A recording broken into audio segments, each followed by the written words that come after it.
Good morning. This is the Aggieland Backyard Church. My name is Marcus Roberts. I'm on the back porch and it's time to read the Word. Today is Exodus chapter 10. Then the Lord said to Moses, "Go to Pharaoh, for I have hardened his heart and the hearts of his officials, so that I may perform these signs of mine among them, that you may tell your children and grandchildren how I dealt harshly with the Egyptians, and how I performed my signs among them, and that you may know that I am the Lord." So Moses and Aaron went to Pharaoh and said to him, "This is what the Lord, the God of the Hebrews, says. How long will you refuse to humble yourselves before me? Let my people go, so that they may worship me. If you refuse to let them go, I will bring locusts into your country tomorrow, and they will cover the face of the ground so that it cannot be seen.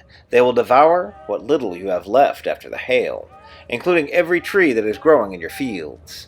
They will fill your houses and those of your officials and all the Egyptians, something neither your parents nor your ancestors have ever seen from the day they settled in this land till now."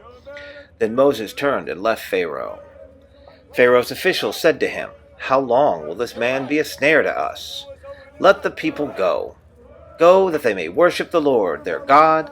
Do you not yet realize that Egypt is ruined?" Then Moses and Aaron were brought back to Pharaoh.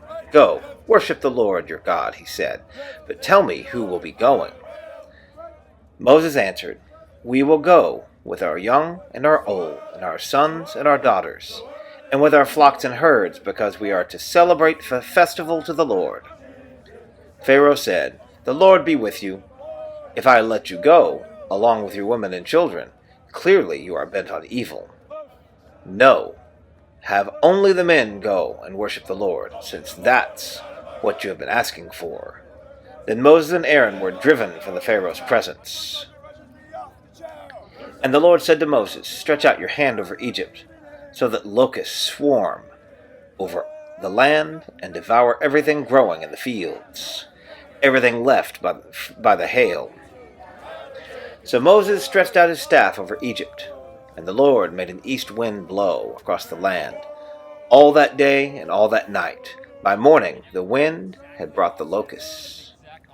They invaded all Egypt and settled down in every area of the country in great numbers.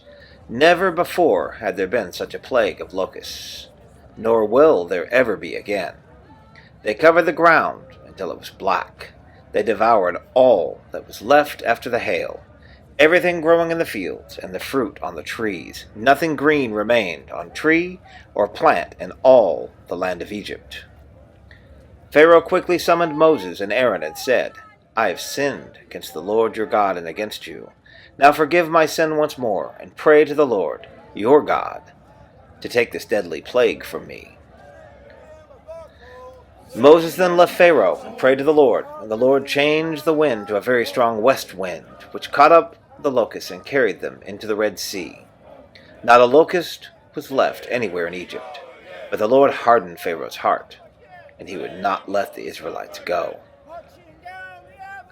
Then the Lord said to Moses, "Stretch out your hand toward the sky so that darkness spreads over Egypt, darkness that can be felt." So Moses stretched out his hand toward the sky, and total darkness covered all of Egypt for 3 days. No one could see anyone else or move about for 3 days. Yet all the Israelites had light in the places where they lived. Then Pharaoh summoned Moses again and said, "Go, worship the Lord. Even your women and children may go with you. Only leave your flocks and herds behind." But Moses said, "You must allow us to have sacrifices and burnt offerings to present to the Lord our God. Our livestock must go with us. Not a hoof is to be left behind.